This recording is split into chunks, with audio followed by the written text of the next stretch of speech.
में देश दुनिया की बड़ी खबरों के साथ हाजिर हैं हम। मैं हूं आंचल आनंद। नमस्कार, आपके साथ मैं हूं चित्रा त्रिपाठी। अरविंद केजरीवाल की पार्टी को एक साथ दोहरा झटका लगा है। एक तरफ शाहज़ा इल्मी ने पार्टी के सभी पदों से इस्तीफा दे दिया है, तो वहीं दूसरी ओर आप नेता कैप्टन गोपीनाथ ने भी पार्टी छोड़ दी है।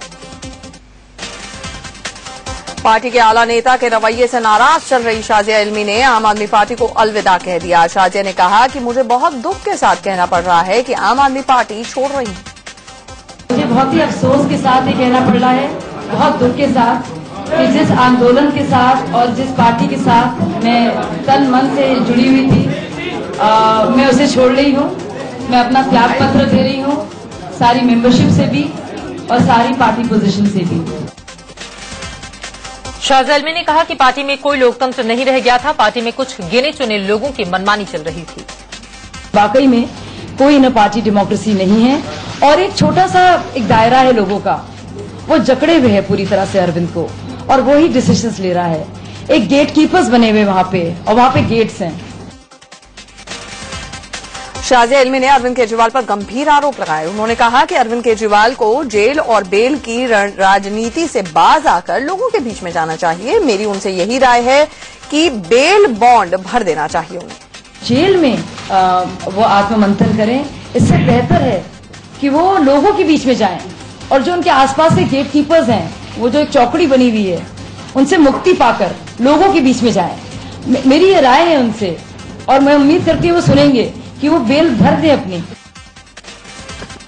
शाहज़ा ने कहा कि पार्टी से लगातार गलतियां हो रही हैं, मुझे लगातार पार्टी के डिसीजन मेकिंग बॉडी से अलग थलग किया गया। मैंने बोलने की हिम्मत जुटाई और लोग भी आने वाले वक्त में हिम्मत जुटाएंगे।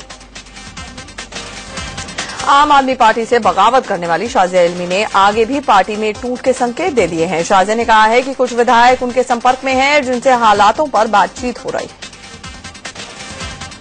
इससे पहले आम आदमी पार्टी के नेता सोमनाथ भारती शाहज़ा को मनाने पहुंचे थे। मुलाकात के बाद वो कह रहे थे कि कोई भी बड़ा मसला नहीं है, परिवार के अंदर ऐसा होता है, सब कुछ ठीक है।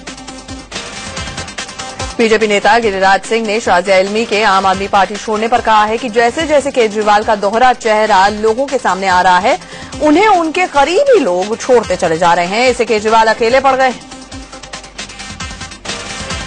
शाहज़ा की नाराजगी समेत कई मुद्दों को लेकर आम आदमी पार्टी की पीएसी की बैठक हुई। बैठक नोएडा में आम आदमी पार्टी के नेता प्रशांत भूषण के घर पर हुई। बैठक में आशुतोष, योगेंद्र यादव समेत कई नेता शामिल हुए। पिछले काफी वक्त से शाहज़ा और पार्टी के बीच में मतभेद सामने आ रहे थे। दिल्ली में सरकार बनाने की शाहज़ा ने वकालत भी की थी, लेकिन पार्टी ने शाहज़ा के मत को नकार दिया। शाहज़ा को मर्जी के खिलाफ लोकसभा चुनाव में गाजियाबाद से उतारा गया, लेकिन वो जमानत बचाने में कामयाब नहीं हो पाई। शाहज़ा इल्मी दिल्ली की किसी सीट से लोकसभा चुनाव लड़ना चाहती थी। शाहज़ा को सोनिया के खिलाफ भी लड़ाने की बात हुई थी। इससे पहले शाहज़ा इल्मी ने दिल्ली विधानसभा का चुनाव आरके पुरम सीट से लड़ा था, जहां पर वो करीब 360 वोटों से हार गई। शाहज़ा इल्मी के बाद कैप्टन गोपीनाथ ने भी आम आदमी पार्टी को झटका दिया है। उन्होंने पार्टी से इस्तीफा दे दिया। बताया जा रहा है कि एयर डेक्कन के संस्थापक कैप्टन गोपीनाथ पार्टी में आला नेताओं के रवैये से नाराज चल रहे थे। दिल्ली के एक कोर्ट ने आम आदमी पार्टी की नेता शाहज़ा इल्मी के खिलाफ मानहानि के मुकदमे को लेकर जमानती वारंट जारी कर दिए हैं। शाहज़ा के खिलाफ पूर्व केंद्रीय मंत्री कपिल सिब्बल के बेटे अमित सिब्बल ने अर्जी लगाई थी। पेशे से वकील अमित सिब्बल ने पिछले साल अरविंद केजरीवाल, प्रशांत भूषण और शाहज़ा इल्मी के खिलाफ कोर्ट में एक शिकायत दर्ज कराई थी। अमित का आरोप है कि इन नेताओं ने वोडाफोन टैक्स माफी मामले में उन्हें और उनके पिता को बदनाम करने की कोशिश की। पाकिस्तान के प्रधानमंत्री नवाज शरीफ नरेंद्र मोदी के शपथ ग्रहण समारोह में शामिल होने के लिए भारत आएंगे। नवाज ने मोदी का न्योता कबूल कर लिया है। वो 26 मई को एक दिन के लिए भारत के दौरे पर आएंगे। इससे पहले कल भारत आने को लेकर नवाज शरीफ ने इस्लामाबाद में आर्मी चीफ रहील शरीफ से चर्चा भी की थी। साथ ही उन्होंने वरिष्ठ मंत्रियों और टॉप अफसरों से इस बाबत मंत्रणा की थी, जिसके बाद आखिरी फैसला ले लिया गया। नवाज शरीफ 26 मई की सुबह दिल्ली पहुंचेंगे। उनके साथ एक छोटा सा डेलीगेशन भी होगा, जिसमें 6 से 10 लोगों के होने की उम्मीद जताई जा रही है। नवाज के साथ उनकी बेटी मरियम भी आ सकती हैं। डेलीगेशन में पाक पीएम के विदेश मामलों के सलाहकार सरताज अजीज भी शामिल हैं। नवाज शरीफ की बेटी मरियम ने ट्वीट कर कहा है कि पाकिस्तान सरकार भारत की नई सरकार के साथ अच्छे संबंध चाहती है। जरूरी है दोनों देश बातचीत कर अपनी गलतफहमियां दूर करें। नवाज शरीफ और नरेंद्र मोदी के बीच में 27 मई को द्विपक्षीय वार्ता भी हो सकती है। पीएमएल-एन के नेता श्री रहमान ने कहा है कि भारत को पाकिस्तान से बातचीत तो करनी होगी और हर मसले पर ही करनी होगी। शपथ ग्रहण के तुरंत बाद ठोस बातचीत नहीं हो सकती है, लेकिन शुरुआती बातचीत तो कम से कम शुरुआत की ही जा सकती है। इससे पहले आतंकी हाफिज सईद ने मोदी के भारत आने का विरोध किया था। मोदी के शपथ ग्रहण समारोह में नवाज शरीफ के भारत आने का विरोध किया था। हाफिज सईद ने कहा है कि भारत जाकर नवाज कश्मीरियों को क्या जवाब देंगे। पाकिस्तान के विदेश मंत्रालय ने भी प्रधानमंत्री नवाज शरीफ को नरेंद्र मोदी के शपथ ग्रहण में जाने का ही सुझाव दिया था। विदेश मंत्रालय ने यह भी कहा था कि यह अच्छा अवसर है और इस मौके को गंवाना ठीक नहीं। नवाज को न्योते पर कांग्रेस प्रवक्ता शकील अहमद ने मोदी पर चुटकी ली। उन्होंने कहा कि इस बात का ध्यान रखना होगा कि कहीं नवाज शरीफ को बिरयानी तो नहीं परोसी जाएगी। कांग्रेस नेता जेपी अग्रवाल ने नवाज शरीफ को भारत बुलाने पर सवाल उठाए हैं। उन्होंने कहा है कि मोदी को नवाज शरीफ से कहना चाहिए था कि वो दाऊद को भी साथ लेते ही आए।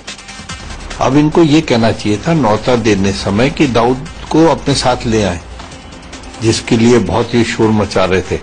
आप इनको ये कहते कि उन सैनिकों को साथ ले आओ जिन्होंने हमारे सैनिकों का सिर काटा था।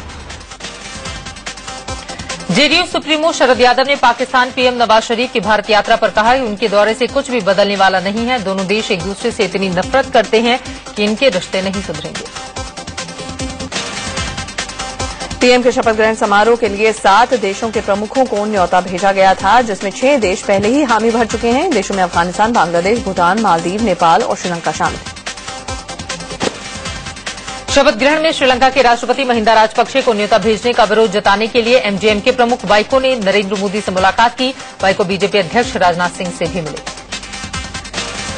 देश के पीएम बनने जा रहे नरेंद्र मोदी की मां अपने बेटे के शपथ ग्रहण समारोह में शामिल नहीं हो पाएंगी। बताया जा रहा है कि उनकी तबीयत ठीक नहीं है, जिसके चलते वो दिल्ली नहीं आ पाएंगी। उधर मोदी के छोटे भाई प्रहलाद का परिवार भी समारोह में शामिल नहीं होगा। 26 मई को नरेंद्र मोदी के प्रधानमंत्री पद के शपथ ग्रहण के लिए कई फिल्मी हस्तियों को न्योता दिया गया है। इनमें साउथ के सुपरस्टार रजनीकांत, महानायक अमिताभ बच्चन, सलमान खान के नाम भी शामिल हैं। जिन मेहमानों को मोदी की तरफ से शपथ ग्रहण में न्योता भेजा गया है उनमें लता मंगेशकर, फिल्म अभिनेत्री रेखा, महान क्रिकेटर सचिन तेंदुलकर भी हैं।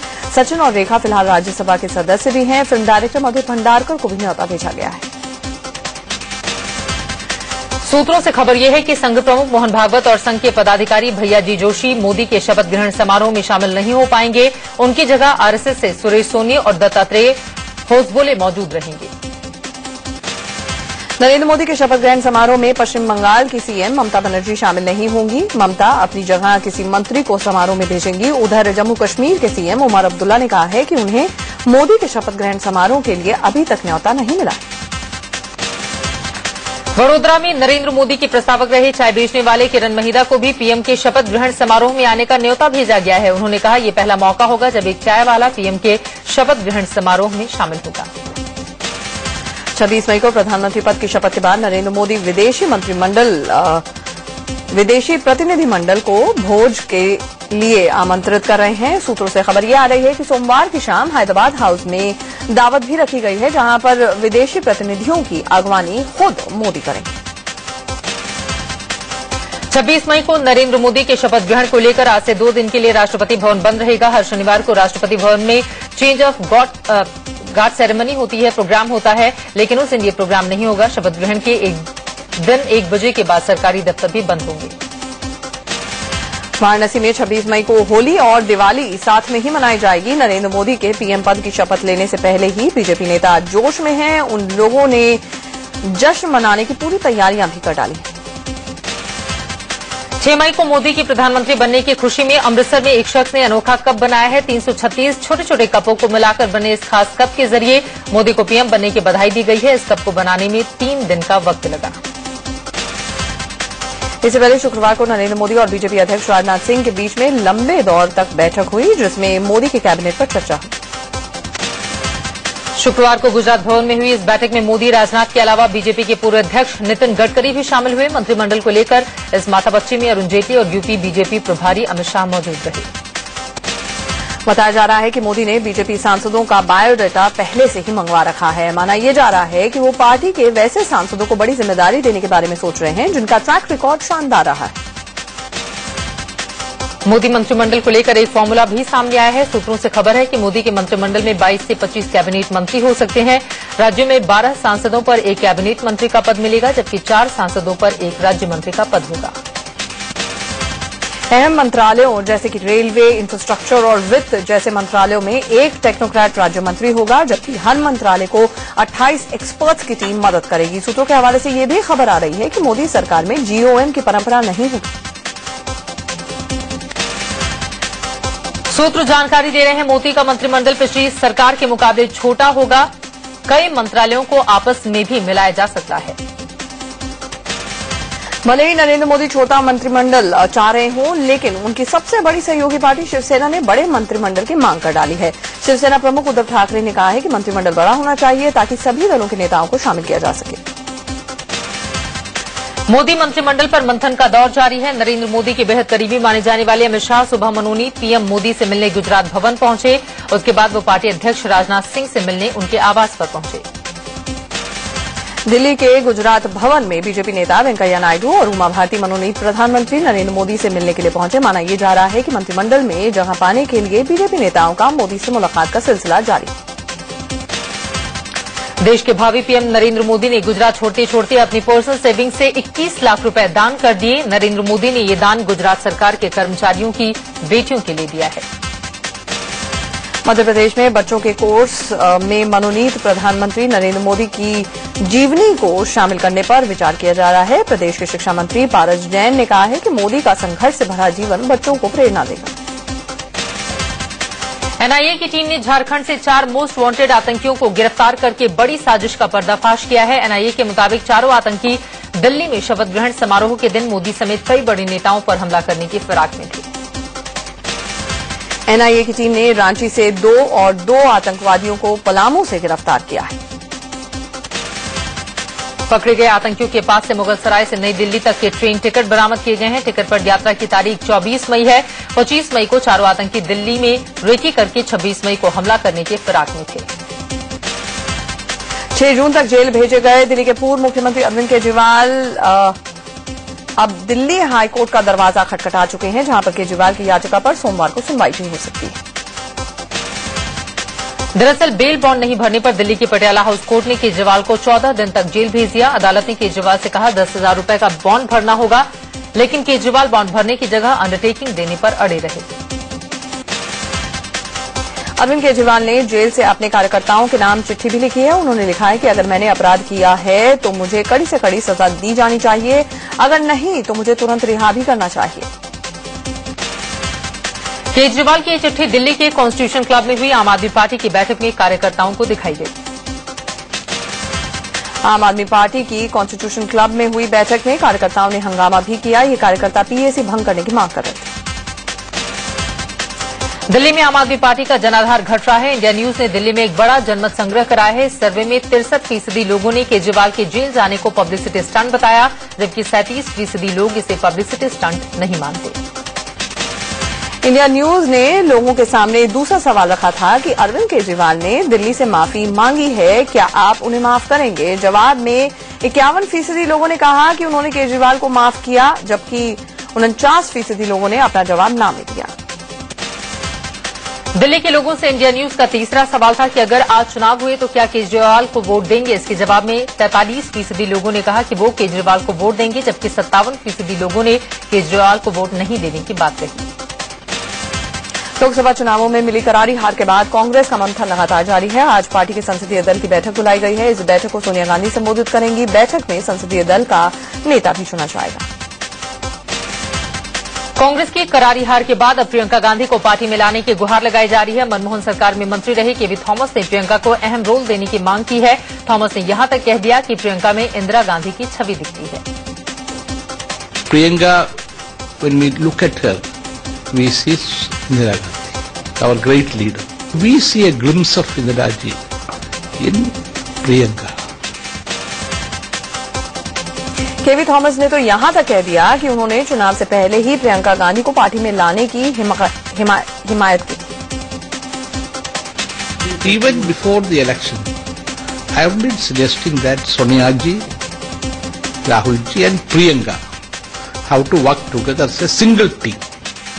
I have been suggesting that Sonia ji, Rahul ji and Priyanka have to work together as a single team. Congress प्रवक्ता शकील अहमद ने कहा है कि प्रियंका गांधी खुद तय करेंगी उन्हें कब पार्टी में आना है, इसके लिए कोई उन्हें मजबूर नहीं कर सकता। गांधी जी की इच्छा होगी कि वो अपना राजनीतिक कार्य क्षेत्र इन दोनों क्षेत्रों से आगे बढ़े, सभी उसका स्वागत करेंगे कांग्रेस में, लेकिन ये निर्णय प्रियंका गांधी जी को लेना है। असम की तरुण गोगोई सरकार संकट में घिरी हुई नजर आ रही है। लोकसभा चुनाव में हार के बाद गोगोई के खिलाफ बगावत के सुर बुलंद हो गए हैं। आज 46 कांग्रेस विधायक सूबे के राज्यपाल से मुलाकात करने वाले।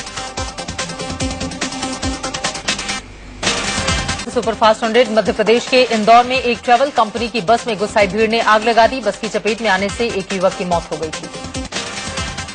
हादसे के बाद ड्राइवर और क्लीनर फरार हो गए। गाजियाबाद के मेरठ रोड इंडस्ट्रियल एरिया के ट्रांसफार्मर में आग लगने से अफरा तफरी मच गई। हरियाणा के रेवाड़ी में बिजली बल्ब के एक गोदाम में आग लगने से हड़कंप मच गया। झारखंड के गढ़वा जिले में एक निजी बस के पलटने से 3 यात्रियों की मौत हो गई, जबकि दर्जन भर लोग घायल हुए हैं। दिल्ली के सरिता विहार इलाके में एक फ्लाईओवर पर टाटा 407 के ट्रक को जोरदार से टक्कर मारी गई। हादसे में टाटा ड्राइवर की मौत हो गई। गाजियाबाद में एक शख्स ने अपनी पत्नी की पीटकर उसे कोमा में पहुंचा दिया, जहां उसकी मौत हो गई। आरोपी ने पत्नी को इसलिए पीटा कि उसकी पत्नी खूबसूरत नहीं थी। लुधियाना में एंटी नारकोटिक सेल ने आतंकी गतिविधियों में शामिल रहे अवतार सिंह उर्फ तारी को गिरफ्तार किया। यूपी के बलिया में मिड डे मील में छिपकली मिलने से हड़कंप मच गया। मिड डे मील को खाने से 20 बच्चे बीमार हो गए। इस लापरवाही पर प्रदेश के बाल विकास एवं वैश्विक शिक्षा मंत्री राम गोविंद चौधरी ने जांच की बात कहकर पल्ला झाड़ा। आगरा में कॉम्प्लान के डिब्बे में मरी हुई छिपकली निकली। एक महिला ने जैसे ही बच्चे को खिलाने के लिए कॉम्प्लान का डिब्बा खोला तो उसमें मरी हुई छिपकली थी। पटना में बाइक चुरा कर भाग रहे एक चोर की लोगों ने पिटाई कर डाली। कानपुर रेलवे स्टेशन पर गुवाहाटी बीकानेर एक्सप्रेस के मुसाफिरों ने जमकर हंगामा किया। ट्रेन में गंदा पानी और खराब खाने को लेकर इन लोगों ने शिकायत की। यूपी के कानपुर में अब एटीएम में पानी निकलेगा। इन गर्मियों में आपको दशहरी चौसा अल्फांजो आम के अलावा नमो आम भी मिलेगा। पद्मश्री से सम्मानित हाजी कलीमुद्दीन ने आम की एक नई प्रजाति नरेंद्र मोदी को समर्पित की है।